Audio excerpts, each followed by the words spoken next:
자, 여기 헬조선이잖아요. 솔직하게 얘기하면 예상은 했습니다. 근데 이 C5 이거 솔직히 너무하잖아. 네, 안녕하세요. 반갑습니다. 운전하는 곰돌입니다. 자, 제가 정말 오랜만에 여러분들 카메라 앞에 모습을 드러냈습니다.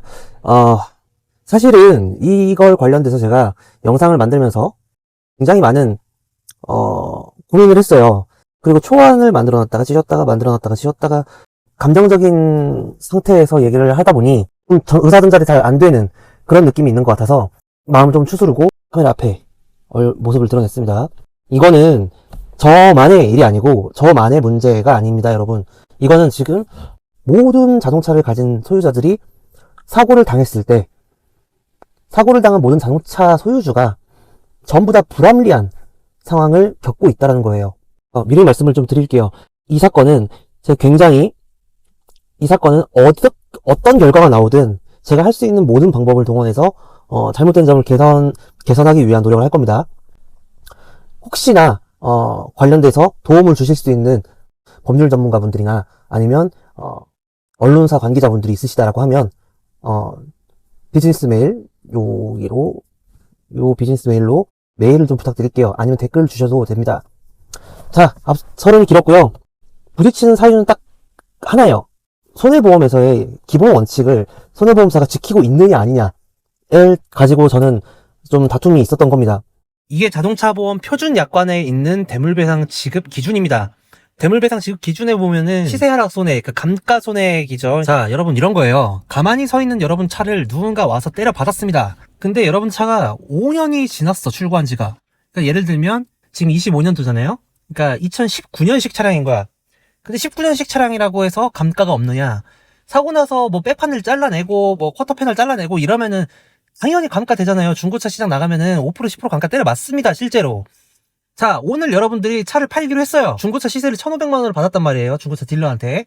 근데 이게 사고를 당했어. 가만히 주차장에 세워져 있던 차를 누군가 와서 쳤어요. 그러고 나서 이 차를 수리를 맡기고 나서 일주일 후에 중고차 딜러한테 팔려고 봤더니 1,400밖에 못 주겠대. 그러니까 그 일주일 사이에 100만 원이 까인 거예요.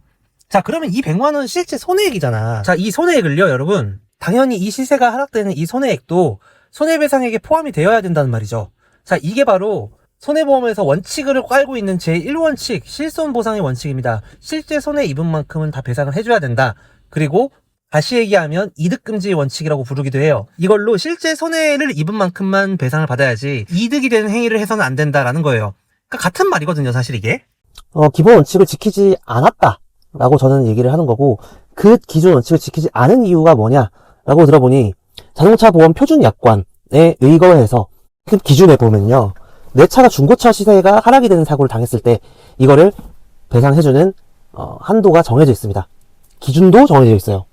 자, 기준은 뭐냐? 이렇습니다. 이게 잘못됐다라는 거를 사실 금융당국에서도 알아요. 내가 봤을 땐 이건 모를 수가 없어. 왜?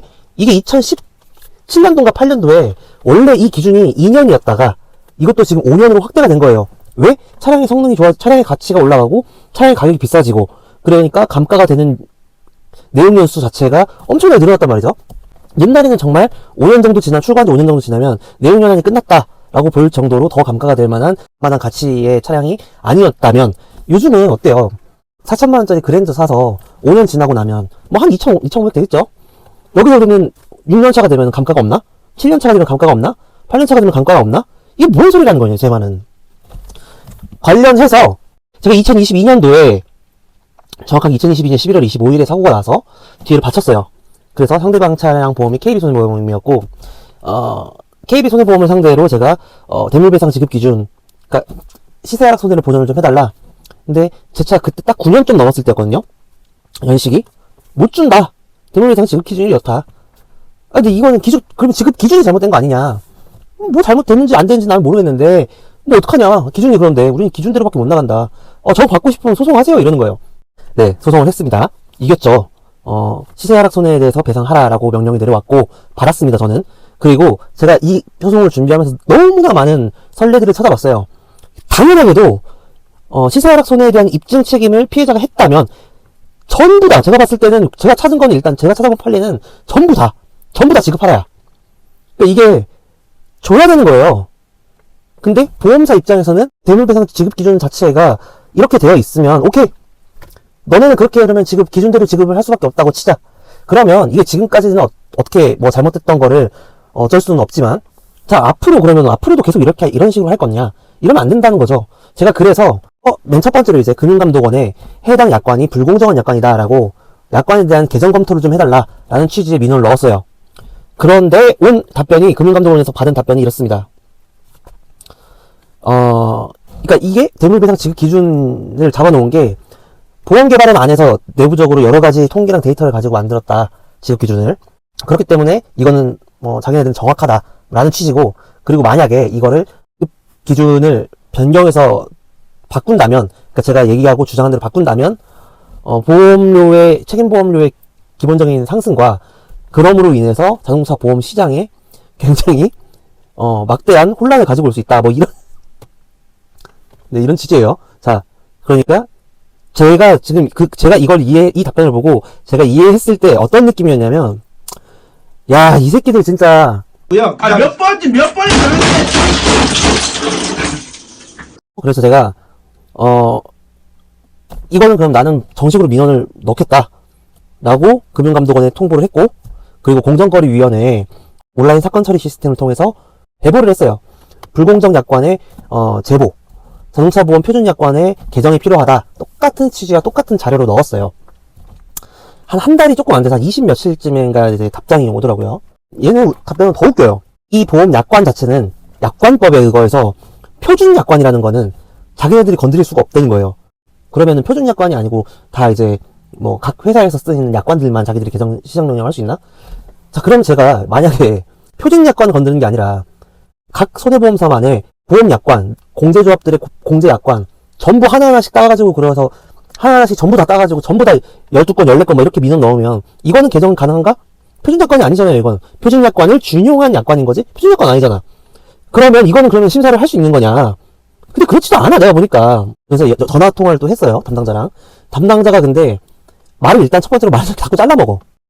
본인의 능력, 그리고 소셜 커뮤니케이션 능력이라고 생각을 하기 때문에 그 능력이 떨어지는 사람이다. 그런 거에 대해서는 제가 더 언급하진 않을게요. 그런데 약관법을 얘기를 하길래, 약관법, 뭐 이런 얘기를 하길래, 제가 그래서 약관법상 표준 약관을 건드리지 못한다라고 너네가 얘기를 하는데, 이 표준 약관 자체가 불공정한 거 아니냐. 법률상 대한민국 입법부에서 만든 법을 완전히 부정하고 있는 거 아니냐.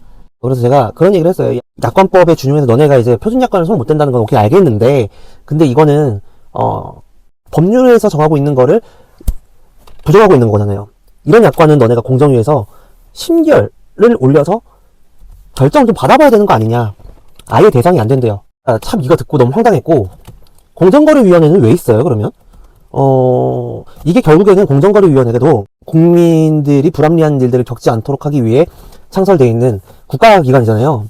국민들이 법률에 근거해서 이건 불합리해 라고 얘기하는 것들을 고쳐달라, 조금 시정을 해달라, 아니면 시정을 할 수 있는 심의라도 좀 해봐달라. 안 된대요. 표준 약관은 건드릴 수가 없다, 자기들이. 그래서 이게 본인들, 제가 마지막으로 지금 보내놓은 건 그거예요. 이게 본인들의 공정거래위원회 오피셜 답변이냐 라고 물어봤어요. 아직 표시는 못 받았는데, 이거 오피셜한 답변이다 라고 하면 저는 청와대로 갖고 갈 겁니다. 그리고 지역구의 의원님들 만날 거예요. 일을 좀 크게 만든다, 뭐 이렇게 생각을 하실 수 있는데, 네, 일을 크게 만들어야 돼요. 왜냐면 대한민국은 불합리한 거를 바꾸려면 작은 목소리 하나하나가 모여가지고는 안 돼요. 그냥 크게 터뜨려야 돼. 금융감독원, 공정거래위원회 둘 다 국가기관이죠. 네, 국민들을 위해서 존재하는 국가기관입니다. 보험회사를 위해서 존재를 하는 게 아니라 국민들을 위해 존재를 하는 거예요. 명확하게 본인들의 신분과 그리고 해야 되는 본분을 잊지 않기를 바랍니다. 이 영상이 조금 이슈라이징이 돼서 좀 메이저한 부분까지 올라갈 수 있었으면 좋겠어요. 제 채널이 성장하기 위해서가 아니라고 하면 거짓말이죠. 그것도 있어요. 근데 지금 이 사건은 거기보다는, 제 채널의 성장보다는 그 그리고 분노와 불합리를 계산해야 되겠다, 이쪽에 좀 더 포커싱이 돼 있다. 이 점 좀 알아주셨으면 좋겠고요. 구독하셨다가 좋아요 눌렀다가 나중에 다시 취소하셔도 돼요. 이슈 한번 빵 올려주고 그 다음엔 취소는 하셔도 돼요. 그래서 많은 사람들이 좀 이걸 알고 느끼고 들었고 보고 했으면 좋겠어요. 난 오늘도 영상 봐주셔서 감사하고요. 만약에 저와 같은 뜻을 가지고 계신 분들 중에서 따로 이제 이렇게 같이 힘을 모아서 싸워주시기를 바라면 너무 좋지만 부담스러우실 수 있잖아요. 좋아요랑 구독 한 번씩만 꾹 눌러주시고 가시면 좋겠습니다.